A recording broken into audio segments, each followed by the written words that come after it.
Assalamualaikum warahmatullahi wabarakatuh. Perkenalkan, nama saya Tiara Evanti, kelas PGMI 6 semester 4. Baiklah, di sini saya akan menjelaskan tentang sejarah pramuka. A. Mengenal pramuka. Gerakan pramuka atau dalam dunia internasional disebut Scouting, merupakan organisasi kaum muda yang juga telah berkembang tidak hanya di Indonesia tetapi di seluruh dunia. Kepramukaan di Indonesia sebelum tahun 1961 lebih sering disebut dengan gerakan kepanduan. Pramuka pada awalnya tumbuh di Inggris pada tahun 1907 yang dipelopori oleh Sir Robert Baden-Powell. Kini kepanduan telah berkembang pesat di 150 negara di dunia. Apa sih itu tujuan dari gerakan kepanduan?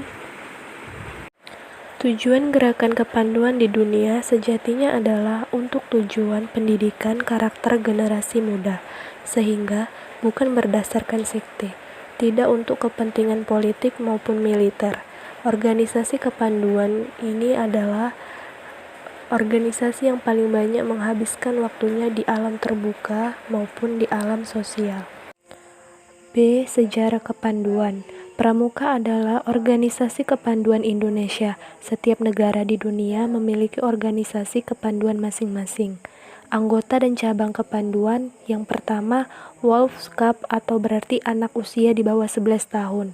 Yang kedua, Rover Squad atau berarti sekelompok pramuka atau kepanduan yang dibentuk 2 tahun kemudian yakni 1918. C. Sejarah Gerakan Pramuka Indonesia. Sejarah kepramukaan di tanah air merupakan bagian dari perjuangan bangsa Indonesia. Gagasan Baden-Powell yang tidak hanya cemerlang namun amat sangat menentang dan menarik itu menyebar ke beberapa negara, yaitu Nederland atau Belanda dengan nama lain Pathfinder. D. Sejarah Gerakan Kepanduan Dunia. Berbicara kepanduan tentu tidak terlepas dari Lord Baden-Powell sebagai pencetus lahirnya gerakan kepanduan. Lord Baden-Powell dilahirkan pada tanggal 22 Februari 1857 di London, Inggris. Nama aslinya adalah Robert Stephenson, tetapi yang sering memanggil nama akrab adalah Stevie. E. Sekilas mengenal Baden-Powell. Profil Baden-Powell lahir pada tanggal 22 Februari 1857. Juga dikenal sebagai BP atau Lord Baden-Powell, adalah letnan satu umum di tentara, penulis dan pendiri gerakan kepanduan. Setelah sekolah di Charterhouse, Baden-Powell bertugas di Angkatan Darat Inggris. Baden-Powell berhasil mempertahankan kota yang di pengepungan Mafeking. F. Strategi pengembangan pramuka Indonesia. Ketentuan dalam anggaran gerakan pramuka tentang prinsip-prinsip dasar metodik pendidikan kepramukaan ternyata disambut baik oleh berbagai kalangan. Dengan demikian, gerakan pramuka mampu mengembangkan kegiatan hingga mengalami perkembangan yang cukup pesat, tidak hanya di wilayah perkotaan namun sampai ke wilayah pedesaan.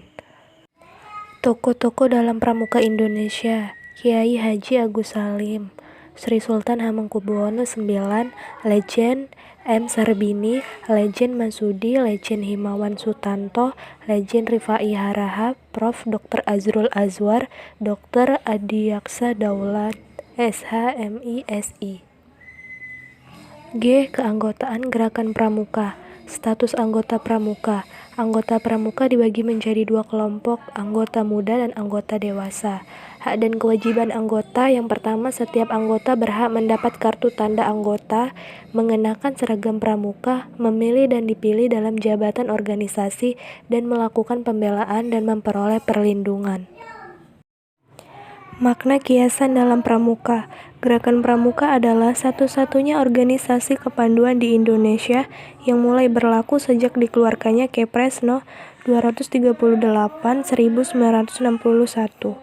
Penggunaan kiasan dasar. Yang kedua, bahwa kegiatan pendidikan kepramukaan harus dikemas dalam kiasan dasar yang menarik.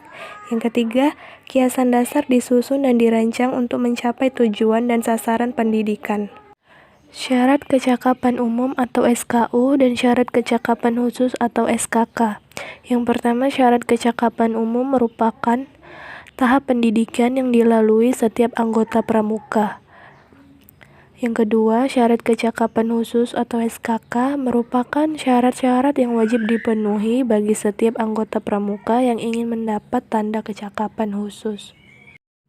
TKK diklasifikasikan bidang-bidang tertentu, dibagi menjadi 3. Yang pertama, bidang agama, moral, spiritual, dan watak.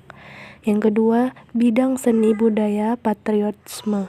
Yang ketiga, bidang keterampilan dan teknik pembangunan. Yang keempat, bidang ketangkasan dan kesehatan. Yang kelima, bidang sosial, kemanusiaan, dan gotong royong.